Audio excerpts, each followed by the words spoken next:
Christelle a vécu sa grossesse seule. Son compagnon de l'époque ne voulait pas d'enfant.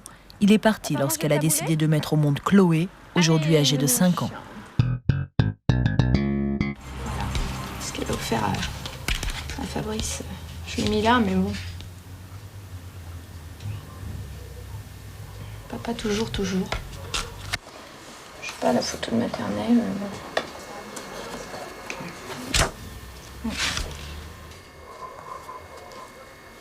Alors ça, c'est le journal de bébé que j'ai acheté quand Chloé était pas encore née. Donc il y a tout dedans. C'est un vrai trésor. La dédicace dit à ma puce adorée qui n'est pas encore arrivée mais que j'aime déjà pour deux car papa ne se manifeste pas. Puisse toi, ma pucette, pousser dans la joie, le bonheur et peut-être un jour avec ton papa et ta maman comme les autres petits-enfants. Affectueusement, maman. J'étais à 1 mois d'accoucher et j'étais pas très bien du tout. Le journal de la grossesse, les souvenirs de maman, les souvenirs de papa, il n'y en a pas forcément, puisqu'il n'était pas là. Ouais. Allez, on va aller voir Doudou. Christelle a vécu sa grossesse seule. Son compagnon de l'époque ne voulait pas d'enfant. Il est parti lorsqu'elle a décidé de mettre au monde Chloé, aujourd'hui âgée de 5 ans. Tu vas monter dans le siège à Dorian, d'accord? Parce que j'ai enlevé ton réhausseur. En sortant de la maternité, quand je suis rentrée chez mes parents, j'ai commencé à faire mon deuil parce que de toute façon, je savais très bien que si c'était pas présenté là, j'avais de la haine, oui. De la haine de savoir qu'on pouvait faire des enfants dans le vent, et puis pas les assumer, et même pas avoir une attention, même pas un regard, même pas rien du tout, quoi. Rien, absolument rien. J'avais mal au cœur, non pas pour moi, mais pour elle. T'essuies tes pieds. Je me disais, pauvre petite puce, quoi. T'essuies tes pieds. Allez, go. La blessure d'amour n'est plus qu'un mauvais souvenir. Christelle a refait sa vie. Elle est mariée à Fabrice et maman pour la 2e fois d'un petit garçon. Mais de son histoire passée, elle garde un goût amer. Le père de Chloé n'a jamais voulu reconnaître sa fille et c'est à ses yeux une injustice qu'il faut à tout prix réparer. Il y a 3 ans et demi, Christelle a donc entamé une action en recherche de paternité. Cette procédure judiciaire peut être engagée par toute mère dans les 2 ans qui suivent la naissance de son enfant. Ce que je demande, c'est qu'il reconnaisse sa fille, c'est tout. Pour elle, au moins. Pas pour moi, même s'il a de la haine envers moi, même s'il me supporte pas, même s'il veut pas m'entendre, et même si tout ça, c'est pas pour moi qu'il faut faire ça, c'est pour Chloé, c'est tout. C'est important pour vous qu'elle sache. Ah ouais. Oui, parce qu'elle n'a pas de repère, finalement, par rapport à son père. Elle n'a pas de repère, je veux dire. Fabrice, c'est pas son papa.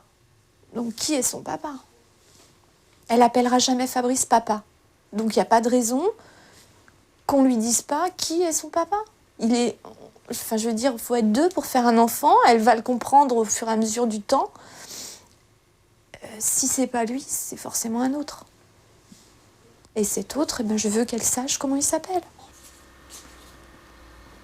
La procédure est longue et délicate. Pour constituer mon dossier, on m'a demandé de fournir des preuves, des photos, des lettres, des attestations d'amis qui auraient pu me côtoyer à l'époque. Moi, j'ai retrouvé des lettres de parents à lui qui m'avaient écrit, qui trouvaient bizarre que notre relation soit interrompue et tout. Donc, bon, c'est quand même une preuve tangible. Hein, voilà. En décembre 2002, le tribunal de grande instance de Fontainebleau estime en effet que les preuves apportées sont suffisantes et ordonne une expertise génétique. Christelle, Chloé et son père présumé sont convoqués le même jour, à la même heure, à l'Institut national de la transfusion sanguine. Lui ne s'est pas déplacé. Alors, rentrez, je vais vous demander votre papier d'identité. Voilà. Très bien. Il y a 2 solutions. Soit je vous prélève maintenant, vous ne revenez pas. Mais vous n'aurez en fait aucune garantie de la personne qui risque de se présenter par la suite. Hein? Si vous avez un tout petit peu peur d'une substitution d'identité ou si vous désirez bien la reconnaître, il y a une 2e solution, c'est que je ne vous prélève pas aujourd'hui. Je vous reconvoque le mois prochain, où il vient et on fait l'expertise, où il ne vient pas et nous faisons ce qu'on appelle un procès-verbal de carence. Alors le procès-verbal de carence, ça veut dire que nous expliquons au magistrat que nous vous avons convoqué 2 fois. Vous êtes venu les 2 fois et la personne à laquelle vous êtes opposé n'est pas venue. Ce n'est pas un bon point pour lui. Forcément. D'accord? Alors, qu'est-ce que vous choisissez? Bah, on va revenir le mois prochain. Hein. On revient le mois prochain? Oui. Bon, eh bien, écoutez. Alors, De toute façon. ce que je vais vous demander, Vous êtes c'est déçue? de signer ce papier. Déçue, non, parce que j'avais franchement pas envie de le voir, donc quelque part ça me. Mais vous savez que s'il vient le mois prochain, vous êtes confrontés. Hein. On peut durer 1 seconde. Hein. Ouais. Juste me dire, c'est bien lui ou c'est bien elle. Bien sûr. D'accord? Voilà, Sans c'est votre problème. meilleure garantie d'identité. Non, oui, non, mais il n'y a pas de. Bon, bah écoutez, Tant pis pour lui, hein. Tant mieux pour moi, parce que je me dis que son jour viendra. Tu vas y arriver? Vous avez demandé une pension alimentaire? Bien sûr, hein. Pour elle, pour qu'elle puisse faire des études si elle le souhaite. Ça va pas dans l'herbe, tu vas t'enfoncer. Jusque-là, on s'en est bien tiré parce qu'on n'en avait pas forcément besoin. Si tu peux. Je dis pas qu'on en a besoin, mais quand on fait des enfants, on les assume, c'est tout. Donc on doit payer. Christelle habite un petit village, à quelques centaines de mètres seulement de son ancien compagnon. Vous croisez souvent? Ouais, couramment. Dès que je sors de chez moi, si je vois pas lui, je vois sa femme, donc comme ça. Je le fais pas exprès, hein. Mais bon, c'est le petit village qui veut ça. Hein. Il me regarde jamais droit dans les yeux, il a jamais la franchise de me regarder. Il sait très bien la boulette qu'il a fait et que je lui pardonnerai jamais. Bonjour. J'en parle. Ah oui, ça va très très vite dans un petit village. C'est pour ça que je faisais jamais mes courses avec ma petite, parce que. Ah, mais c'est la fille. Ah, mais c'est sa fille alors, hein. C'est bien elle, hein. Bon, ça va quoi. Il y a un moment, ouais, c'est sa fille, ouais. Malgré tout, c'est sa fille. Mais les gens le savent. Il n'y a que lui qui ne sait pas, apparemment. Tout le monde le sait, sauf lui. Hein. Deuxième et ultime rendez-vous à l'Institut national de la transfusion sanguine. Allez, on y go. Christelle est accompagnée de sa mère. À chaque pas, son anxiété grandit. Vous pensez qu'il sera là? À mon avis, non, mais bon, on peut toujours espérer. Hein. On verra bien. Pas de voiture à l'horizon. Arrête, Chloé, s'il te plaît. De toute façon, il peut plus reculer parce que. Quitte à tout perdre, c'est comme ça, c'est la justice. Maintenant, il a qu'à obéir et puis voilà. Hein. Ouais, j'espère qu'il sera là. Ce serait bien qu'il soit là. Mais bon, le connaissant, je suis sûre que même ici, il n'aura pas la franchise de me regarder en face. Comme il fait tous les jours quand je le croise. Ma nénette, tu lèves ton bras, j'ai pas mis la pommade. C'est la pommade anesthésique pour éviter d'avoir mal quand on pique, quand on fait la prise de sang. Donc elle aille à droit, moi j'ai pas le temps, je vais souffrir. Tant pis. On y va? Allez, go mon chat. Comment vous vous sentez? La trouille, ouais. La trouille. Allez, go. Bon, ça va, je connais les lieux, je suis déjà venue une fois, donc je me familiarise. Je vais garder la convocation et je vous prie de patienter dans la salle. D'un regard, Christelle balaie la salle. Il est là.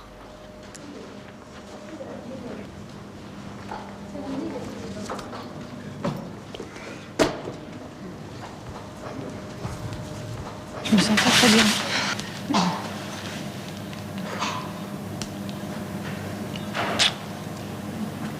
Qu'est-ce que vous ressentez là? Là, c'est la grosse surprise parce que je faisais la fière avant d'arriver, mais je suis contente. Contente qu'il soit là? Franchement, oui, parce que ça veut dire que ça va être la fin et puis qu'on va plus en parler, quoi, parce que j'en ai marre. Christelle explique à sa fille ce qui se trame dans la pièce.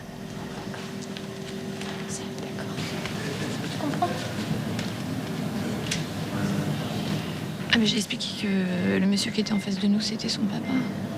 C'est la première fois qu'elle le voit.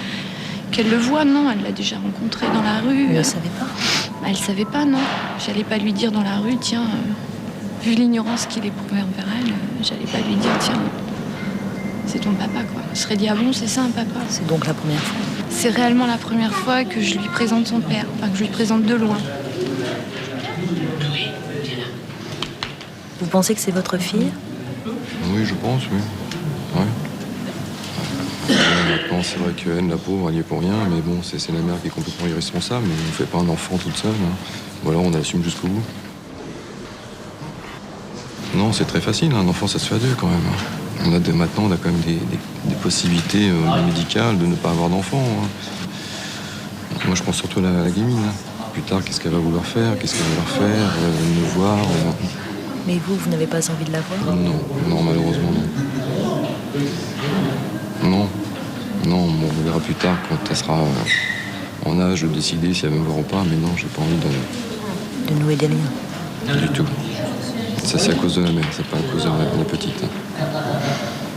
Je sais pas, c'est trop facile de se faire. C'est facile de rendre des enfants malheureux. Hein. On va dire que c'est le père, c'est ça, il faut le faire. Qu'est-ce qui va se passer maintenant? Bah, je sais pas. Je dis, j'ai 4 autres enfants que j'assume. Mais bon, si j'avais voulu assumer la petite Chloé, je l'aurais fait. Mais consciemment, parce que j'avais désiré dès le début. En fait, ça n'a jamais été le cas. Maintenant, on verra plus tard la petite si elle veut. Je sais pas comment ça se passera dans la vie, j'en sais rien. La porte n'est pas complètement fermée. Je pourrais pas vis-à-vis d'elle. Mais pas question de voir la mère, par contre, c'est fini. Hein. Ça, c'est fini. Viens. Je m'appelle. Vous reconnaissez formellement l'un l'autre? Oui. Vous désirez être pris séparément ou je dois... Moi, je préfère séparément. Séparément? Oui. Donc je prends monsieur en premier? Allez, d'accord. Merci.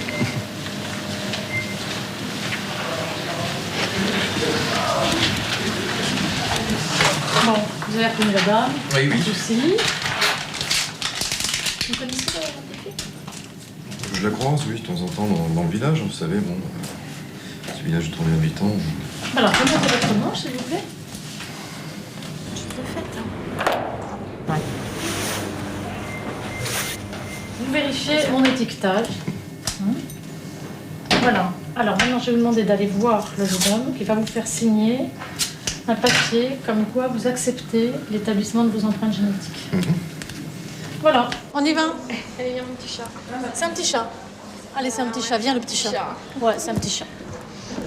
C'est au tour de Christelle et de Chloé de subir la prise de sang. Les échantillons seront ensuite portés au laboratoire. C'est ici que s'effectuent les expertises.